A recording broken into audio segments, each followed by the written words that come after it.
Salut à tous, c'est Chris de GHL France. Dans cette vidéo, on va continuer notre série sur les nouveautés 2024 de GHL. Et on va aborder les workflows. Allez, c'est parti.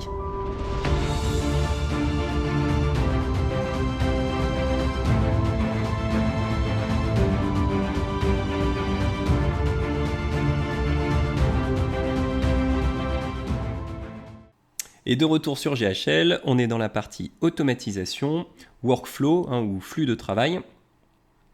Et je me trouve même dans le dossier test, puisque maintenant on peut créer des dossiers dans les workflows. Alors c'était sorti déjà en 2023, la partie création de dossiers hyper importante pour s'organiser, notamment pour retrouver les différentes automatisations quand vous commencez à en créer pas mal.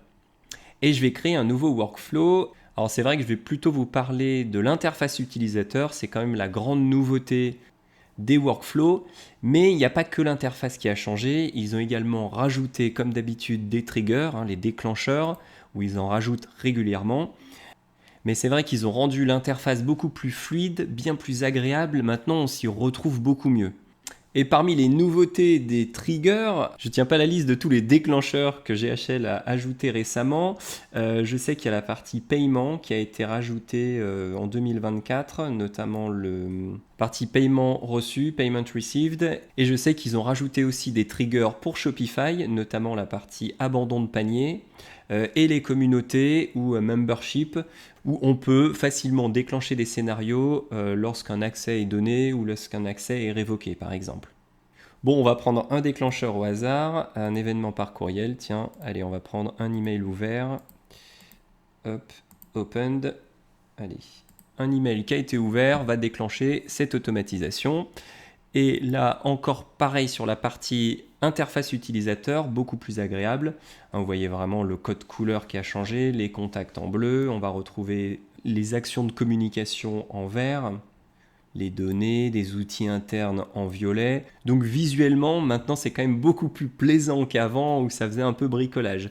Alors pour cette liste des actions, là il y a beaucoup plus de nouveautés, alors je ne vous ai pas tout listé. En tout cas, sachez qu'il y a beaucoup de nouvelles fonctionnalités liées à WhatsApp, où on va pouvoir attendre la réponse de quelqu'un sur WhatsApp pour déclencher la suite de l'automatisation notamment, ou l'envoi de templates, de modèles WhatsApp, mais je ferai une vidéo dédiée à WhatsApp parce que c'est vraiment un sujet ultra intéressant pour nous en France. En plus de WhatsApp, ce qui me vient en tête, ça va être le drip mode. Ça, c'est vraiment intéressant aussi, où on va pouvoir filtrer le nombre de contacts qui passent dans l'automatisation et dire je veux que 10 contacts par minute, 10 contacts par heure.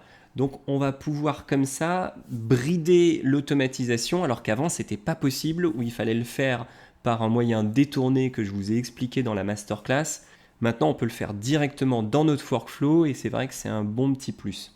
Et le petit dernier dans les ajouts des actions, c'est le text formateur, donc le formateur de texte qui est sorti là en mars 2024, qui je trouve aussi est hyper intéressant puisque vous pouvez choisir un type d'action et de dire bah voilà, maintenant j'avais des prénoms, une fois il avait une majuscule, l'autre fois le lead n'avait pas mis de majuscule ou il y avait un espace, peu importe.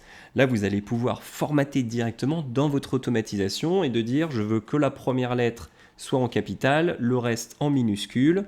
Au moins comme ça vous avez quelque chose de régulier, quelque chose de consistent comme ils disent les Américains. Alors je vous laisserai regarder la liste des actions, il y a des choses plutôt sympas aussi pour remplacer une partie du texte. Vous pouvez remplacer du texte et sélectionner même un champ parmi tout cela. Voilà, il y a également beaucoup d'actions qui ont été rajoutées pour les communautés et pour la gestion de vos adhésions, de la partie membership. Donc là je vous laisserai explorer.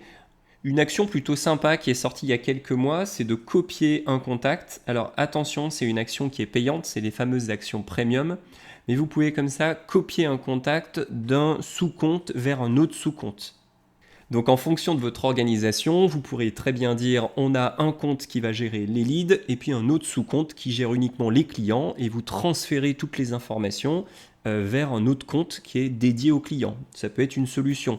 Ou si vous êtes une agence, peut-être de transférer uniquement des contacts intéressants, des leads qualifiés à un sous-compte.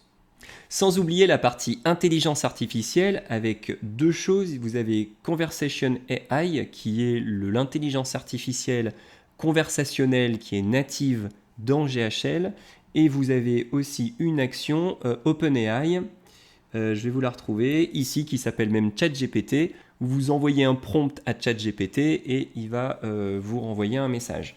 Pour être totalement honnête, je les avais testés il y a quelques temps, je ne les ai pas retestés. Je vous ferai une vidéo sur la partie chatbot intelligent, puisque j'en ai testé plusieurs et j'en ai trouvé un qui est vraiment super. Et enfin, la dernière nouveauté que je voulais vous montrer parmi la liste des actions, c'est la fameuse action Split, ce qui te permet maintenant de faire du A/B testing dans un workflow. Donc on peut imaginer tes leads qui sont générés, qui arrivent dans ce workflow, et tu veux tester deux manières différentes de convertir tes leads. Tu vas donc envoyer 50% de tes leads dans le passage A et 50% de tes leads dans le passage B, enregistré. Et maintenant, je peux créer deux workflows séparés en sachant que je vais avoir 50% du trafic qui ira dans ce workflow A et le reste dans le workflow B. On peut le reproduire et avoir même 4-5 workflows et puis dire je veux 20% du trafic sur chaque workflow. Ça va te permettre de tester et d'optimiser ton parcours client, là en l'occurrence plutôt le parcours de ton lead, et tu pourras déterminer quel type de workflow fonctionne le mieux et convertit le mieux. Voilà, j'espère que cette vidéo sur les nouveautés liées au workflow t'a plu. En tout cas, si tu as des questions, n'hésite pas à les poser en commentaire. Allez, à très bientôt sur GHL France.